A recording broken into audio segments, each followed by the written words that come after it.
નમસ્તે મિત્રો, જો તમે કોઈ પણ પરીક્ષા આપો તમે આવા સાદુરૂપના અલગ અલગ ક્વેશ્ચન જોશો તો આવી રીતે ક્વેશ્ચન પૂછાતા હોય છે તો આનો આપણે એકદમ સરળ રીતે સમજીએ કે આનો જવાબ કેવી રીતે લાવવો. અહીં આપેલું છે 330 × 1000 બરાબર 2 × 22/7 × 1.05 ના છેદમાં 2 × x આપેલા છે. એટલે કે અહીંયા x ની વેલ્યુ શોધવાની છે એવું હોય તો x ના જવાબ બધા શેમાં છે? ગુણાકારમાં છે. જો અહીંયા ગુણાકાર છે. આ બધાને મૂકી દઈએ સામેની બાજુ તો આપણે x ની વેલ્યુ શું થશે? મળી જશે. સામે કેટલા આપેલા છે લખી દઈએ. પહેલા 330 × 1000 તો આપેલા જ છે. જો ઘણા શું કરે, આનું મલ્ટીપ્લાય એટલે ગુણાકાર કરી પછી ડાયરેક્ટ લખી દે 33, પછી પાછળ જો 4 0 લખી દે. પાછું તો અહીં ભાગ તો ઉડાડવો જ પડશે એટલે આ ગુણાકાર છે બાકી રહેવા દેવાનો. x ની બાજુમાં જે ગુણાકારમાં છે જો 2 છે, ગુણાકારમાં હોય સામે જાય તો ક્યાં જતું રહે? છેદમાં જતું રહેશે. 2 22 અંશમાં છે જશે છેદમાં, અને જે 7 છે છેદમાં છે ક્યાં જશે? અંશમાં જશે ગુણાકારમાં. 1.05 છે અંશમાંથી ક્યાં આવશે? છેદમાં આવશે. આ 2 છે અંશમાં આવશે. જો કોઈ બાકી રહેતું નથી. સામે કેટલા છે? અહીંયા x ના x. હવે સાદુરૂપ આપવાનું છે. આ પોઈન્ટ છે એને શું કરે? આપણે કાઢી દઈએ. કેમ પોઈન્ટ કાઢ્યો છે? સાદુરૂપ આપવા માટે. જો પોઈન્ટ છે છેદની અંદર છે, પોઈન્ટ પછી 2 ડિજિટ જમણા જોતા તો શું કરવાનું છે? ઉપરની સાઈડે ગુણાકારમાં આપણે 100 મૂકવાના છે. આવી જ રીતે આવું હોય 2.5 છેદમાં 3. આને કેવી રીતે લખાય? 25/3 × 10. પોઈન્ટ પછી એક અંક છે તો શું કરવાનું? અંશમાં પોઈન્ટ હોય એ કાઢવાનું છે તો છેદની અંદર 10 મૂકી દેવાના. છેદમાં હોય એ કાઢવાનું છે તો અંશમાં મૂકવાના. એવી રીતે સાદુરૂપ આપીએ. જો 105 છે, ઘણા શું કરશે? આ એક 0 છે, આ 0 છે, આપણે ઉડશે નહીં. કેમ? અહીંયા દશકમાં છે, એકમમાં તો 5 છે. અહીંયા જો એકમમાં જો 0 હોય તો એ શું થતું? કેન્સલ થતું હતું. અહીંયા જો 2 છે, 2 કટ થાય છે. 22 છે ને 33 છે. 22 અને 33 કયા ઘડિયામાં આવે છે? 11 ટેબલમાં આવે છે. 11 × 2 કરીએ 22 થાય છે. 11 × 3 33 અને પાછળ એક 0 મૂકી દો. 11 × 3 કરો 33, 11 × 30 કરે 330 થાય. જો બંનેમાં 11 ટેબલ કોમન છે એટલે લખવાના નહીં. જો 105 છે, અહીંયા 30 છે તો 2 થી અહીંયા ભાગ ચાલે તો પણ ચાલે છે. જો 2 અહીંયા 50 ચાલે છે ભાગ. હવે જો 105 છે, 5 0 1, આને આપણે 3 થી ભાગી શકીએ અથવા 5 થી પણ ભગાય. જો એકમના અંકમાં 5 છે તો 5 થી ભાગી શકીએ છીએ. જો 5 થી અહીંયા ભગાશે, 5 થી ટ્રાય કરીએ તો 5 દુ 10, 1 એટલે 21 પંજા 105 થાય. અહીંયા 5 થી ભગાય છે. જો 5 દાન 50, 10 21 છે. 7 × 3 21. હવે જો 3 છે અહીંયા 30 છે, 3 દાન 30, 10 10 અહીંયા કેટલા છે? 1000 છે. તો નીચે અહીંયા કોઈ બાકી રહેતું નથી. x બરાબર જો 1000 છે લખી દો. ગુણાકાર 100 જોડે એટલે 1 0 અહીંયા છે, 10 × 10 100 થાય. 2 0 અહીંયા ડાયરેક્ટ મૂકી દઈએ તો આ જો 1 લાખ એ શું થયું? આ x ની કિંમત મળી છે. આગળ બીજો દાખલો જોઈએ. 430 × 100 છેદમાં 12 × 5 છે. અહીંયા 5 અને 100 છે તો આપણે ખ્યાલ છે કે 20 પંચા 100 થાય છે. જો સૌથી પહેલા અહીંયા 5 અહીંયા 20 લખાશે. હવે જો 12 છે અને 20 છે તો 6 × 2 12 થાય, 10 × 2 20 થાય. ફરીથી 6 છે, 3 × 2 6 થાય છે. અહીંયા 5 × 2 થાય. હવે જો 430 અને અહીંયા 3 છે તો અહીંયા જો આવી રીતે 430 છે ભાગ્યા આપણે 3 કરવા પડશે. જો શું કરવાનું? આ વિભાજ્યતાની ચાવી છે આવડવી જરૂરી છે. સંખ્યા છે અને અંકોનો સરવાળો કરો. 4 + 3 + 0 એટલે 7 થાય. સંખ્યાના અંકોનો સરવાળો છે એ જો 3 થી ભાગી શકાતો હોય તો આ જે આખી સંખ્યા હોય આપણે 3 થી નિશેષ ભાગી શકીએ. અહીંયા તો 7 થાય છે એટલે ભાગી શકાશે નહીં. કરવું શું પડશે? આ 430 × 5 કરવા પડશે. છેદમાં આવી જશે 3. 5 × 3 15 ના 5, એક વધી 5 × 4 20 + 1 21, અહીંયા એક 0 છેદમાં આવશે 3. હવે જો અંકોનો સરવાળો કરીએ જો 5 6 7 8 થાય છે તો પણ આને ભાગી શકાય નહીં. તો આનો જવાબ કેવો આવશે? પોઈન્ટમાં આવશે. આપણે સાદુરૂપ આવી રીતે આપી શકીએ.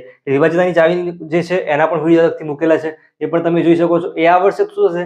ભાગ ક્યારે ચલાવવો તો ડાયરેક્ટ ચાલશે કે નહીં ચાલે આપણે ગણ્યા વગર પણ ખ્યાલ આવી જાય. અહીંયા જો સંખ્યા નાની છે 430, સંખ્યા મોટી આપેલી હોય 5 અંકની 6 અંકની તો આપણે ડાયરેક્ટ આવી રીતે ઘણી ખ્યાલ આવી જાય. આગળ જોઈએ. 11 × 1000 × 100 × 7 આવી રીતે આપેલું છે. કરવાનું શું? જો 11 છે, 11 × 2 22 થાય છે. 7 છે અહીંયા 650 છે, ભાગાકાર કરવાનો ટ્રાય કરી જોવું પડશે. 650 છે, ના કરવું હોય તો પણ જો અહીંયા એક 0 કટ કરી દઈએ. 65 છે, 5 થી ભગાશે. 13 પંચા 65 થાય. આને પણ 5 થી ભગાશે. 2 5 10. જો બંનેમાં 5 5 કોમન આવે છે. અહીંયાથી 2 2 કટ થાય છે. ફરીથી અહીંયા 2 છે તો 2 થી ભાગ ચલાવવો હોય તો અહીંયા જો 1000 માં ચાલશે. 500 5 દુને 10 થાય, પછી 2 0 આવશે. જો અહીંયા 7 છે, 13 છે. 13 કેવી સંખ્યા છે? અવિભાજ્ય છે. આ બંનેનો કરવો પડશે ગુણાકાર. 5 ગુણ્યા 7 35, પાછળ 2 0 આવશે, પછી આવશે 13. 13 થી અહીંયા ટ્રાય કરીએ. 13 ગુણ્યા 2 26 થાય. આવી રીતે છે, ભાગાકાર કરવાનો ટ્રાય કરવો પડશે. કેમ? 13 છે, અવિભાજ્ય છે. 13 ગુણ્યા 2 એટલે 26. બાદબાકી કરીએ. 26 પ્લસ 4 30 અને 5 અહીંયા 9 આવશે. જો 13 7 91 થાય છે, તો 13 અહીંયા જો 6 થી ભાગ ચાલશે. 13 ગુણ્યા 6 કરીએ 78. 78 પ્લસ અહીંયા 12 થાય, તો અહીંયા જો 13 130 થાય. એ 9 થી ભાગ ચાલશે, શું પોઈન્ટમાં આવશે? તો 3500 ભાગ્યા 13. આ શું થઈ ગયું? આજે સાદુરૂપ છે એનો જવાબ. આગળ જોઈએ. 2 ગુણ્યા 84 ગુણ્યા 56 છેદમાં 140 આપેલા છે. સાદુરૂપમાં જો ડાયરેક્ટ આવડે ના તો શું કરવાનું? સંખ્યા બેકી છે તો એનાથી 2 થી ભાગ ચલાવી દેવાનો છે. એ જો 2 થી ભાગ ચલાવીએ ડાયરેક્ટ, તો 7 ગુણ્યા 2 14 એટલે 70 ગુણ્યા 2 કરીએ તો 140. 56 છે, અહીંયા 70 છે. 70 છે, 7 ટેબલમાં આવે છે. 7 ગુણ્યા 10 70. 56 છે, 7 ગુણ્યા 8 7 8 56. બંનેમાં 7 7 કોમન, એટલે જો 7 દાન 70, 7 8 56. હવે જો અહીંયા 84 ગુણ્યા 8 છેદમાં 10 છે. ફરીથી 5 થી ભાગ 2 થી ભાગ ચાલે છે. ચલવો ના ચલવો કરવાનું શું? અહીંયા 10 છે, 100 છે, તો રવા દેવાના. કેમ? ડાયરેક્ટ પોઈન્ટ કાપવામાં કામ લાગશે. જો 84 ગુણ્યા 8 કરી દો. 84 ગુણ્યા 8 છેદમાં 10. તો 8 ગુણ્યા 4 32 ના 2, 3 વધ 2 આવે. 8 ગુણ્યા 8 64 પ્લસ 3 કરીએ 67 છેદમાં 10.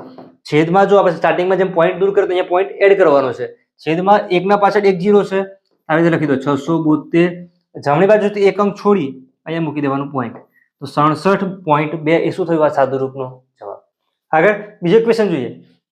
5/3 ગુણ્યા 10.2 આપેલા છે. પહેલા આ જે પોઈન્ટ છે આપણે દૂર કરી દઈએ. 5/3 ગુણ્યા 102 કરી દઈએ. છેદમાં અહીંયા જો અંશમાં છે, પોઈન્ટ પછી એક ડિજિટ છે, તો અહીંયા શું મુકાશે? 10 મુકાશે. 5 જો ભાગ ચાલે 5 ગુણ્યા 2 10. 102 છે અને 2 થી ભગાશે કેમ કે બેકી સંખ્યા છે, તો 5 અને 1 51 છે ને અહીંયા 3 છે. જો 17 ગુણ્યા 3 51. 3 એ કેટલા આવે છે? 17. તો 17 એ શું થયું આપણું આન્સર? જો જે ઘડિયા છે 1 થી 20 થી 25 ના ઘડિયા આવડતા હોય તો બેસ્ટ છે.